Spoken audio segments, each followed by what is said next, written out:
तो बच्चों आज का टॉपिक है एलिमेंट्री।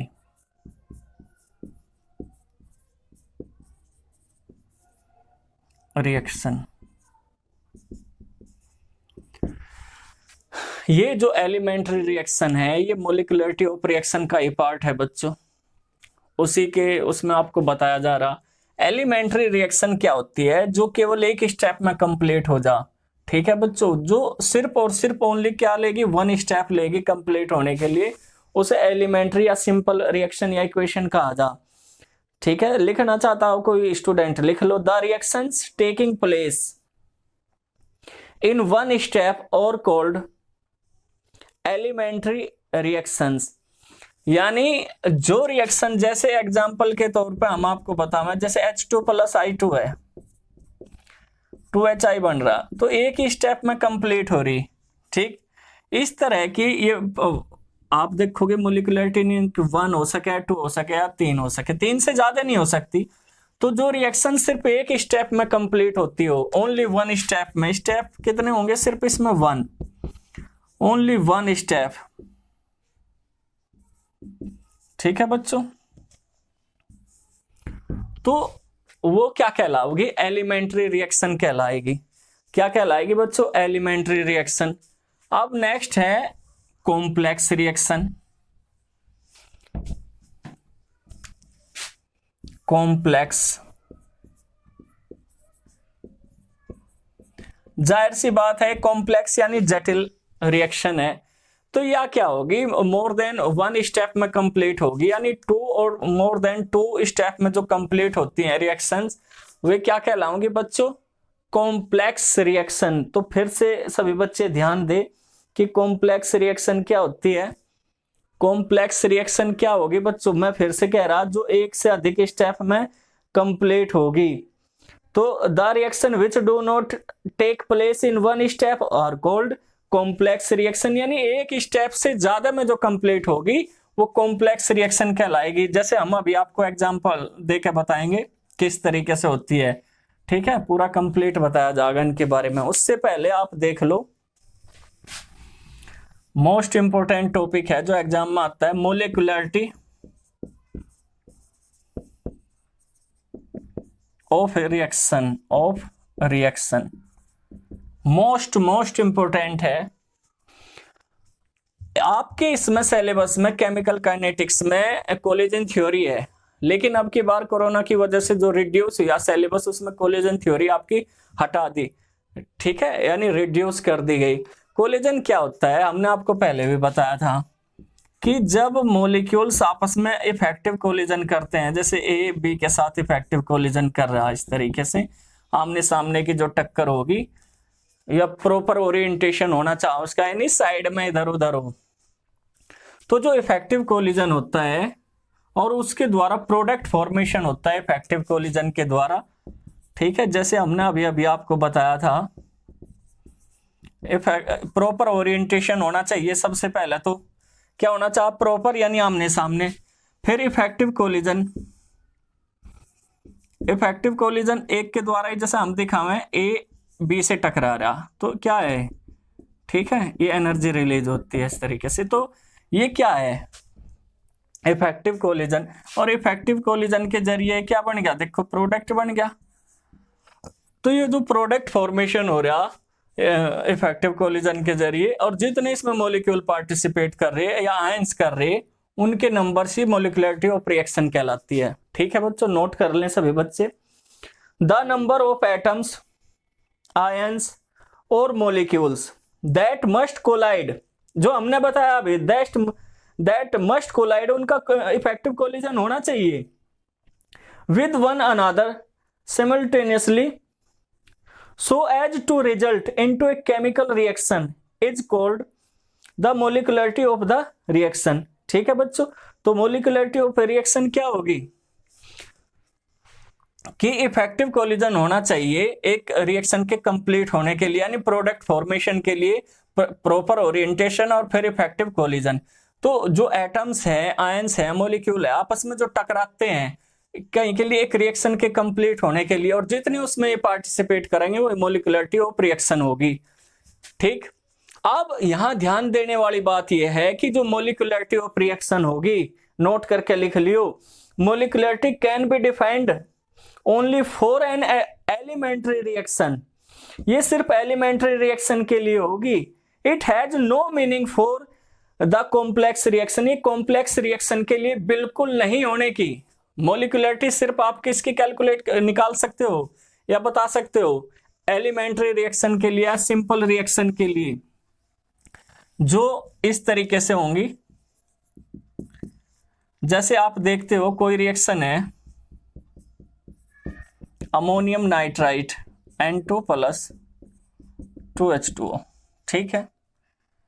तो यहां पे क्या बना, हाइड्रोजन कितनी है 4, ये री 4, ऑक्सीजन कितनी है 2, ये री 2, नाइट्रोजन कितनी है 2। तो ये जो रिएक्शन हुई इसमें कितने मॉलिक्यूल पार्टिसिपेट कर रहे हैं? टोटल मॉलिक्यूल्स कितने हैं? 1। तो ये यूनिमोलर होगी रिएक्शन। क्या होगी बच्चों? यूनिमोलर, क्योंकि इसमें सिर्फ एक ही मॉलिक्यूल पार्टिसिपेट कर रहा। अच्छा, आपने जो ऑर्डर ऑफ रिएक्शन देखी उसमें तो एक्सपेरिमेंटल होती है सारी वैल्यू, ये थ्योरेटिकल होगी, सैद्धांतिक होगी। इसमें तो देख के बताना भी क्लास में 10 बच्चे हैं तो ठीक है, 3 बच्चे हैं तो 3। ये नहीं देखना कि क्लास किस पे डिपेंड कर रही है या नहीं कर रही, वो डिपेंडेंसी नहीं इसमें देखी जाएगी। इसमें तो सिर्फ आपको काउंट करना कि कितने पार्टिसिपेट कर रहे हैं।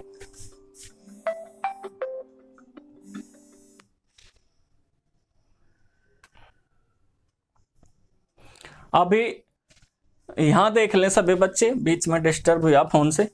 यहां देखें सभी बच्चे, तो अगर एक मॉलिक्यूल पार्टिसिपेट कर रहा तो इसमें क्या कहलाओगी बच्चों? वो यूनिमोलर कहलाती है। क्या कहलाओगी? यूनिमोलर, ठीक। अगर इसमें कितने पार्टिसिपेट करें मॉलिक्यूल? 2। किस तरीके से? जैसे हमने अभी अभी बताया था H2 प्लस I2, कितने मॉलिक्यूल पार्टिसिपेट कर रहे इसमें? 2 कर रहे।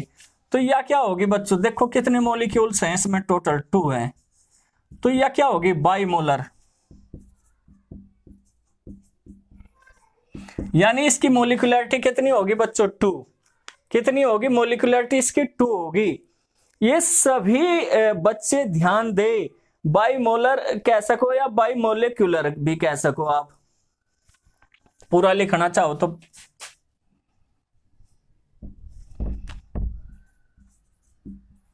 बाइमोलिकुलर पूरा लिखना चाहो तो पूरा लिख लो। अगर 3 पार्टिसिपेट करें, मैक्सिमम सिर्फ 3 कर सकते हैं। मैं फिर आपको बता दूं, मैक्सिमम कितने मॉलिक्यूल पार्टिसिपेट कर सकते हैं इसमें?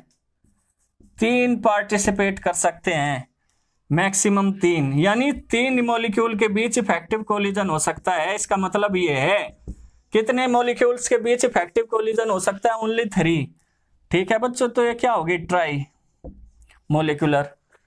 तो मैं आपको बता दूं, जो इफेक्टिव कोलिजन होगा सिर्फ और सिर्फ कितने के बीच होगा बच्चों?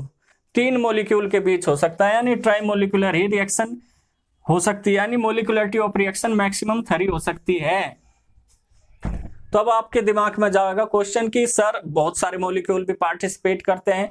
हाँ, उनके लिए हमने अभी बताया था कॉम्प्लेक्स रिएक्शन। कॉम्प्लेक्स रिएक्शन, और ये कॉम्प्लेक्स रिएक्शन कभी भी मॉलिक्युलरिटी ऑफ रिएक्शन नहीं हो सकती। फिर क्या होगा? एक से ज्यादा स्टेप में कंप्लीट होंगी। जैसे अगर आप देखो 2NO plus 2H2, N2 plus 2H2O, तो इसमें टोटल 4 मॉलिक्यूल पार्टिसिपेट कर रहे। तो आप इसे फिर देखोगे स्टेप बाय स्टेप, यानी कॉम्प्लेक्स रिएक्शन है। क्या वाकई में इन 4 पे डिपेंड कर रहा है? नहीं कर रहा। तो हम जब इसका एक्सपेरिमेंट करके देखते हैं तो हमें मिलेगा इस तरीके से एक रिएक्शन। ये स्लो स्टेप होगा इसका, बड़े ध्यान से देखते रहो। और स्टेप सेकंड में क्या होगा? जो हाइड्रोजन पेरोक्साइड एक इंटरमीडिएट कंपाउंड है, वो जो रिएक्शन के दौरान बनता है और रिएक्शन के दौरान ही वो खत्म हो जा 2H2O। इस तरीके से आप देखो, अगर मैं इसका टोटल लिखूं तो क्या होगा? 2NO plus 2H2 plus N2 plus H2O। तो ये जो सेकंड पार्ट है इसका फास्ट होगा। तो रेट जो है, रेट डिटरमाइनिंग जो स्टेप होगा वो ध्यान रखियो, नोट करके लिख लियो। जो रेट डिपेंड करता है वो करेगा स्लो स्टेप पे। ठीक है बच्चों, स्लोएस्ट, बल्कि हम ये कह सकें जो सबसे धीमा होगा स्टेप, वो रेट डिटरमाइनिंग होगा।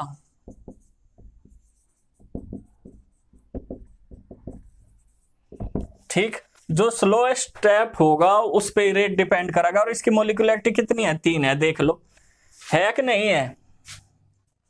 सभी बच्चे देख लें कि जो यहाँ रेट डिपेंड कर रहा वो डायरेक्टली प्रोपोर्शनल है NO की 2 पावर के और हाइड्रोजन की 1 पावर की। तो ऑर्डर ऑफ रिएक्शन भी आप इसका कैलकुलेट करके देख लो, 2 + 1 = 3। और मोलिकुलरिटी भी हमने कितना कहा? मैक्सिमम 3 हो सकती है। तो सभी बच्चों को दिख रहा होगा प्रॉपर। तो ये इंटरमीडिएट कंपाउंड जो होता है रिएक्शन के दौरान ही बनता है और रिएक्शन के दौरान ही खत्म हो जा। तो आपने देखा कि एक से जो 3 से ज्यादा मोलिकुलरिटी होगी बच्चों, उसमें भी जो रेट डिपेंड कर रहा है वो सिर्फ 3 पे ही डिपेंड कर सकता है मैक्सिमम। आई बात समझ में? तो कॉम्प्लेक्स रिएक्शन इस तरीके से कंप्लीट होती है। और जो उसमें स्लो स्टेप होगा सबसे ज्यादा रेट उस पर डिपेंड करेगा, यानी उसी पे निर्धारित हो रही पूरी रिएक्शन। ये नहीं कि हाइड्रोजन के आप कितनी कंसंट्रेशन बढ़ा लो, कोई फर्क नहीं पड़ना। फर्क पड़ेगा इसकी स्क्वायर पे डिपेंड करेगा और इसकी 1 पावर पे। ठीक है बच्चों, इसके कितनी करेगा? स्क्वायर पे डिपेंड और इसकी 1 पावर पे। अगर मैं इसकी कंसंट्रेशन डबल कर दूं तो रेट कितने टाइम्स इंक्रीज होगा? 4 टाइम्स।